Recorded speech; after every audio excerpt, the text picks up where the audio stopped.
My wife and I... I'll have to get used to saying that.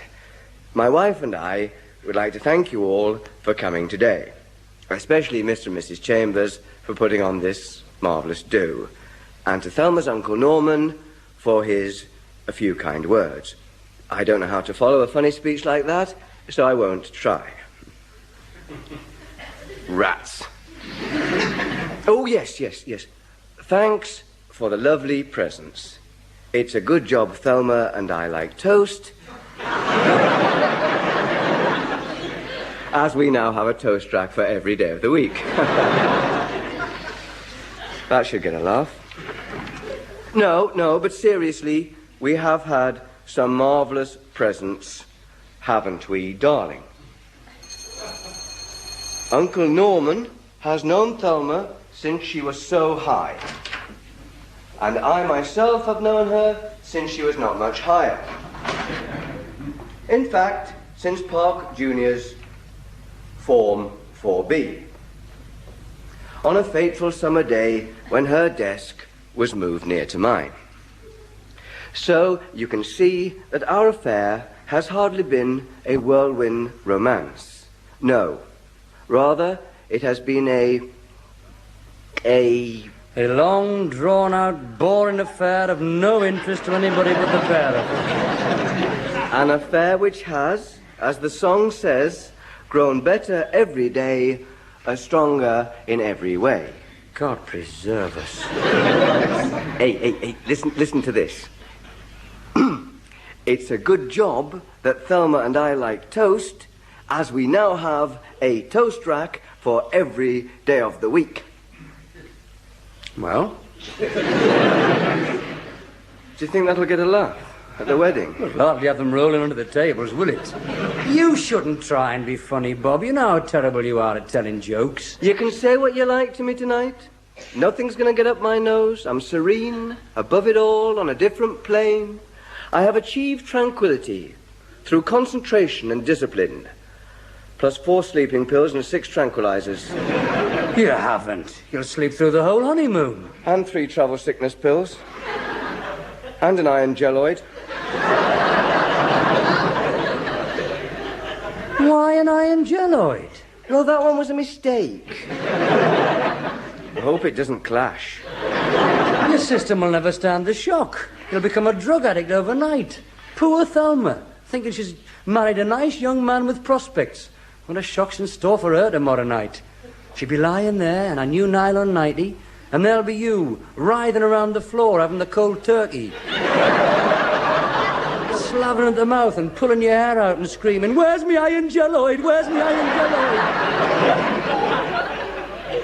Do you know those pills haven't made me tired at all? But I do feel tranquil. I feel incredibly tranquil and relaxed and calm. I can't find the ring. You what, you fool, you idiot! I knew it, I knew it. All right, calm down. Of course, I haven't lost it. I'm just testing your discipline and control. Well, you shouldn't joke about things like that. You might have done serious damage to my metabolism. Listen, there's only one sure way of unwinding. That's to get a few bevies under your belt. Get your coat on. All the lads are down the Black Horse. All what lads? All of them. Frank, Tony, Blakey, Jack, Big Dave, everybody. But I told you I'm not going out. That's why I asked you to stay the night with me tonight. To keep me company. Just the 2 of us. I know that, but it's my little surprise, isn't it? I arranged it behind your back. Little surprise, like. Well, thank you. But I've told you. I'm in for the night. I'm going to finish my packing. For God's sake, it's your stag night. I said I wasn't having a stag. Not in the old-fashioned sense. And what is the old-fashioned sense? You know, all that last-minute desperate drunkenness. And what's wrong with all that last-minute desperate drunkenness? That's what a stag party's about. That is a proper stag party. My God, what are things coming to? Now it's an evening in for 2 instead of a great roaring booze-up and punch-up. I'm not going near a pub. You're just going to sit here, I suppose, in the lotus position. A drugged-up zombie with his telly and cocoa. People don't do that nowadays. They don't have night-before rave-ups. And I'm not either. Well, you should. You should feel ashamed breaking tradition like this. Stag parties should be drunken do's, and they should be the night before. That's what gives some bite to the wedding, some drama. 'Cause nobody knows if the groom's going to make it or not. I have every intention of making it. That's why I'm staying put and staying sober. Oh, but you can't just sit here ticking off the hours to blast off. It'll be agony. Blast off? I'm not going into lunar orbit. I'm getting married tomorrow. And I'm going to arrive at the church looking good and refreshed. And a credit to my bride and my family. If I go out with you and the lads, the chances are that I wake up in a police station or a casualty ward. Or bound and gagged to a North Sea oil rig. What are the lads going to think? They can think what they like. But please, think. I appeal to you. Think of the great stags of the past. Think of the lads whose memory you're letting down. Think of Bob Shearer, who went to the wrong church. And Tony Charles, who was sick in the vestry. And John Webb and the stomach pump. Was that in vain? You're more fool then. Told you all along I was spending my last night. Anyway, alcohol on top of all these tranquilizers could be dangerous. Oh, but sometimes you have to live a little dangerously, Bob. You can't go through life worrying about how you're going to feel tomorrow. If you have that attitude, you never drink in case you get a sore head, never eat in case you got a sore stomach, never make love in case you got a sore back. You must live for now, for the day. Keep something spontaneous about life, a sense of adventure, excitement. Oh, I'm right now, aren't I? Yes, kidder. So what shall we do? I'll put the kettle on and we'll have a game of Ludo.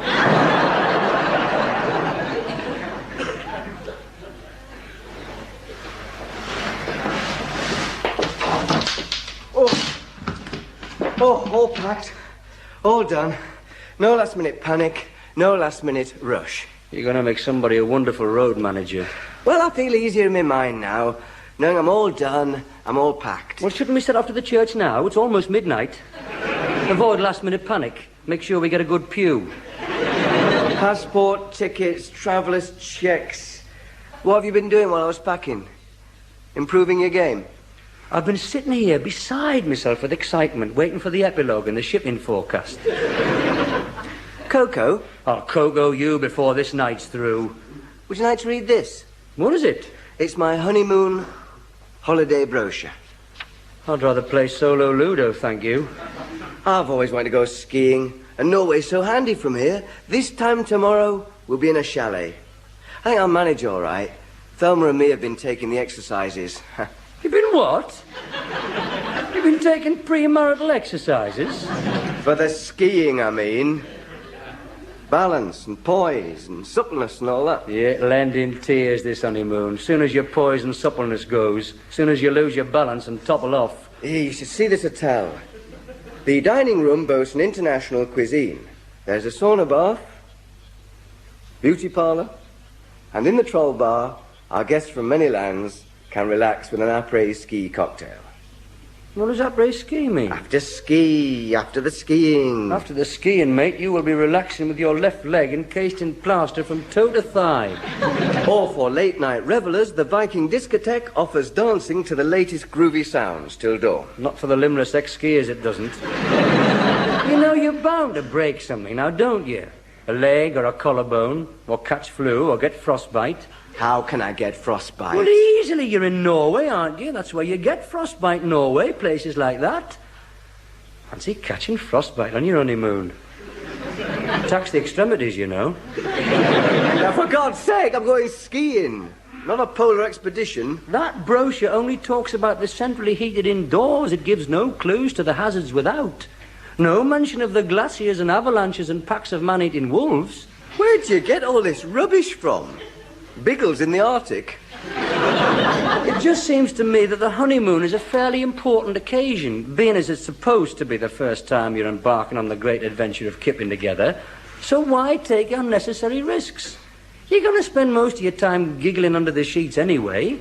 So why not honeymoon in Edinburgh, where it's safe? You're not going to get eaten by a wolf in Princes Street. I'm not going to get eaten by a wolf anywhere. Well, don't blame me if you are. And just remember, if you do break something out there, and you're stuck in the troll bar in your wheelchair, a tall, handsome, 6-foot ski instructor has got your Thelma on the slopes. Look, I don't have any doubts about Thelma's faithfulness. I trust her. She's not going to be flashing go-ahead signals to every Tom, Dick and Sven every time my back's broken. I mean turned. What What sort of girl do you think I'm marrying? It's got nothing to do with her, Bob. It's just something that happens to English girls overseas. It happens all the time, to all sorts. Even staunch Methodist girls. Even my cousin Olive, who was a sub-postmistress and is now married to a Maltese chippy. Thelma's an assistant librarian. That's just the sort. You must have read last week's News of the World expose on the English girl abroad. The wild and the willing, they call them. Once they bridge that short strip of channel, they drop everything. Only when caught in unguarded moments on sun-soaked beaches do they let their passions rule their discretions. You did read it, then? But there was no mention of Norway. Robert, one snow-infested slope's much like another. As is one blonde ski instructor and one dark-haired disc jockey. They're all the same breed. Well, what would I do? I mean, if I did break a leg or something, what would I do in a situation like that? Only one thing to do. What? Break Thelma's leg.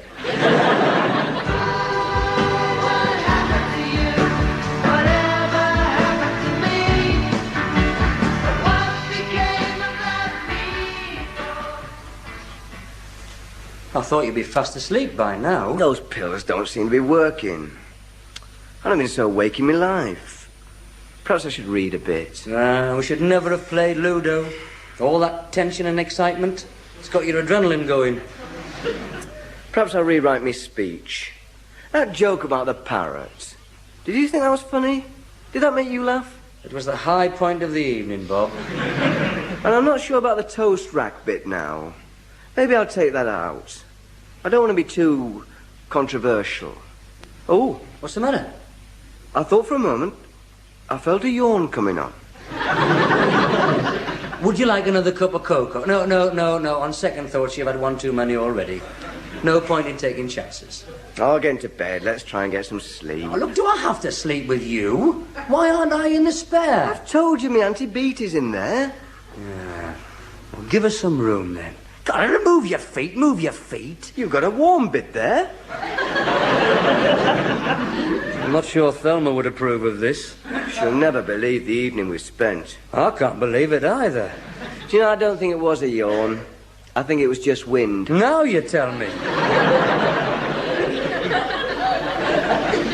Perhaps I should take a different pill. There were some pretty yellow ones, with hundreds and thousands inside. Where? In my mother's medicine chest. Look, you can't just nose through there, picking out things at random, picking out pills because they're pretty. Look, now just close your eyes and picture some fantasy. You'll soon be away. Perhaps you're right. Good night, then. Good night, Terry. Hey, what's this under the pillow? Half a bottle of scotch? Well, that's for tomorrow, for emergencies. You mean you've had this in the house all night? You rotten... I've had my fantasy. What happened? We won. Won what? Cup and league double.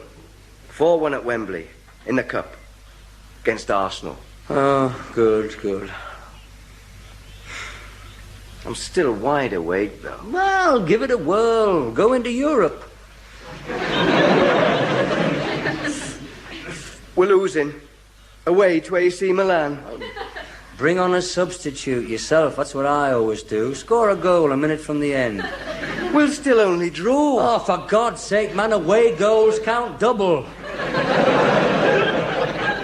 Look, have another fantasy. Think of them dancers on top of the pops. I think I've got one.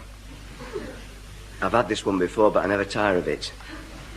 It's in Barbados, or Montego Bay, and I'm on this white beach, on a white stallion, drinking rum, tinkling the ice cubes round in my tall glass. And there's a girl coming out of the sea. A tall girl with long hair, streaming in the breeze. I can see the firm swell of her breasts and her boyishly flat stomach. Go on. She's naked, except for a knife tied around her thigh. Her bronze thigh? Yes, her bronze thigh. I dismount and walk to the water's edge, The blue Caribbean lapping the frayed bottoms of my bleached Levi's. Never mind the wardrobe. We meet, and we kiss, and we cling, our wet bodies locked in an embrace. I want you now, I whisper. Now, now. Wait, darling, she sighs. I can't, I say. I can't. My senses on fire with her touch. I want you now. Now with the sun and the sea and the sand. But we've so much time, she moans. No, we haven't, I say. The tide's coming in. Aye. That's one of them frustration ones. I get a lot of them. Who was the girl? Ursula Thing? No, it was Thelma. Thelma? Why her? Why not choose a film star or Miss Guyana or something? Because I love Thelma. I'm marrying Thelma in a few hours' time. Oh, I know, but you can still have your fantasies, can't you? Even if you love somebody, they don't have automatic access to your fantasies. It's a waste of a fantasy otherwise. I never wasted them on my wife. I mean, she was in bed with me when I went to sleep and she was there when I woke up, but in between she never had a look in. What sort of fantasies did you have? Oh, you know, being a judge for Miss World and being bribed. Or wounded in the Israeli army, being nursed by them girl soldiers all doing their national service before becoming actresses and models. Or else I'm a ski instructor. Watch it. Now, sometimes I'm the new master at a girls' high school. That one seems to come back more and more. It's those gym slips. Yeah, I've been worried about that. I think the sexiest program on television is Top of the Form, not Top of the Pops. Yeah, well, if I have too many schoolgirl fantasies, I'll balance things up with a nice, healthy, sporty one. Last week I won the Ascot Gold Cup. Who was up, Lester Piggott? He's heavier than you think. Fetlocks are killing me. Oh, well, good night, mate. Try and get some sleep. I will. Oh, good night.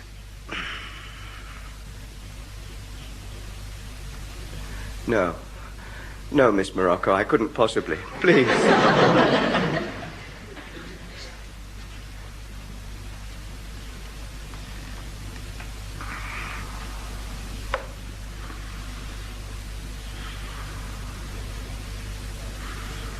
Terry? Terry? Oh, my God! Oh, is it only me? Oh, you stupid fool! What are you doing dressed up in your morning suit and top hat?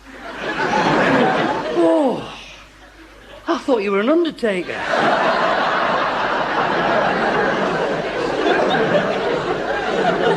I thought I must have died. I'm sorry. Did I wake you? Of course you flaming did. Oh, and I was teaching PD to a horde of sixth form schoolgirls. And they were just about to turn on me. I can't sleep. Is that what you woke me up to tell me? I haven't slept a wink. Well, what on earth are you all dressed up for? I'm having a dress rehearsal. At 4 in the morning? Well, I didn't want to leave it to the last minute. Oh, for goodness sake, take your hat off and come to bed. Let's get some sleep. I can't. I know I can't. What are you doing now? Keep your voice down.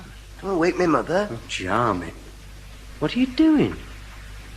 I'm rewriting my wedding speech. Well, can't you do that downstairs? I don't want to disturb the cat. You what? You what? Well, he's been out all night. Lucky cat.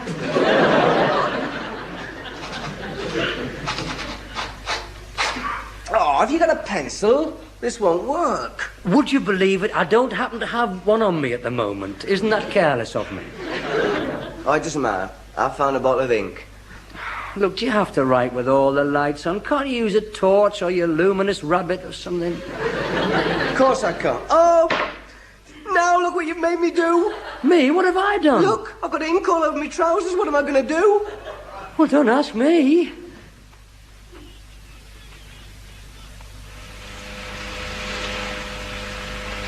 So, we had our party after all.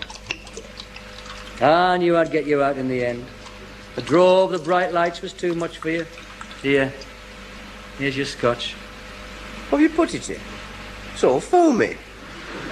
That's had soap powder in it. Oh, get it down, you. All the stuff in your stomach, all them pills, a bit of detergent won't make any difference. I suppose it'll give me inner cleanliness. Well, here's to you. Cheers. And Terry, thanks. Thanks for keeping us company and everything. Pleasure's been all mine. I'll put this in my speech. At least that'll get a laugh at the wedding. Hey, what a night. Never mind, though. We're on the town now, aren't we, eh? Nice place, this. Best laundrette in town. We'll have a couple here, then go on to that new one in the High Street. And there's a tea stall at the fish market. Oh, and there's always the outpatient at St. George's. That's always good for a laugh at dawn. You know, I feel a bit strange. Perhaps I shouldn't have too much of this. Spirit on top of drugs. I feel dizzy watching me trousers whirring round and round. Well, it's your own fault. If you'd done the proper thing and had a stag, there'd have been no problem. You'd have gone out, had a few jars, had a few laughs, passed out, been carried home, been sick, and you'd be fast asleep by now. I suppose it's tension, inner tension. Tension. Or deep down nerves due to the fact that tomorrow is the most important day of my life. Today is the most important day of your life. Hope those trousers dry before you step inside the church. I feel terrible. So do I. That's what nights in do for you. What did you do the night before you were married? I had a stag party, of course. A classic. What a night. Still the talk of BAOR. It was in the corporal's mess. There was my lot, some of the artillery lads, and a few jocks from the Gordons. I had 14 lagers, 3 large scotch, half a bottle of schnapps, and beat up a bombardier. The drink made you mellow, did it? Taffy Lewis broke a fire hydrant, and Shillingford broke his collarbone falling off the roof. What was he doing on the roof? Looking for his shoes. Silly question. The CSM kicked a kraut, and that little scouse from E-Block was sick all over the regimental musket. Hey, what a charming evening. Do you know, I'm surprised I didn't read about it in Jennifer's diary. And all the lads grabbed me, pulled me trousers down and boot polished me. 6 hours before I was due in church and all. God, did you ever get it off? So by the time I got demobbed, it lost most of its shine. And that's your idea of a great premarital evening, is it? Well, at least I had no trouble getting to sleep, no inattention. They poured me into me bunk, and that's the last thing I knew till they pronounced us man and wife. Oh. Bob?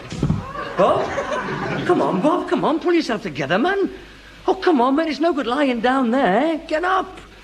Well, I'm not going to give you the kiss of life. Bob, come on, man, you're getting married in the morning.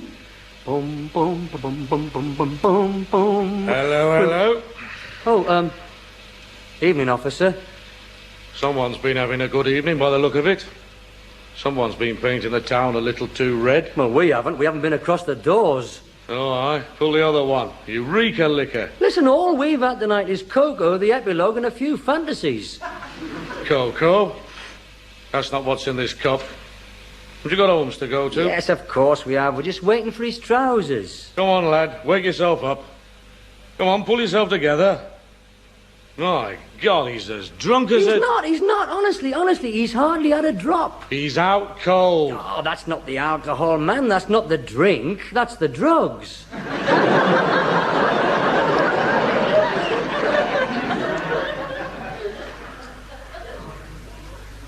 Oh, that was good. At last. What a fantastic sleep. Oh, those Israeli girls. Mind you, that sand gets everywhere. Oh, has my mum been in with the tea yet? Not yet. Where's my lampshade gone? Where's my bedroom gone? Terry? Where are we? Leave off now, leave off, you fool. Don't panic. Get a grip of yourself. There's nothing to worry about. We're in a cell. What do you mean we're in a cell? A cell? What cell? Why? We were arrested and are being held under the Emergency Powers Act pending investigation. Terry, for God's sake, man, you've got to get me out of here. Settle down, man, settle down. We're not in death row. Well, where are we? What happened? Do you remember the police box and the strange doctor? Be serious, will you? Do you remember the laundrette? Oh, God, aye. Yes, right. Well, you passed out. Your system collapsed under the mixture of Scotch tranquilizers and detergent. And the law arrived and brought us in. But on what charge? I don't know. Vagrancy, disorderly conduct, drunk in charge of a spin dryer. What time is it? What time is it? It's all right. I've told them you're getting married. They'll probably give you a lift to the church. An escort. A motorcade with flashing blue lights and sirens. Oh, no, not in front of Thelma's mother. She nearly died when a policeman checked me road tax.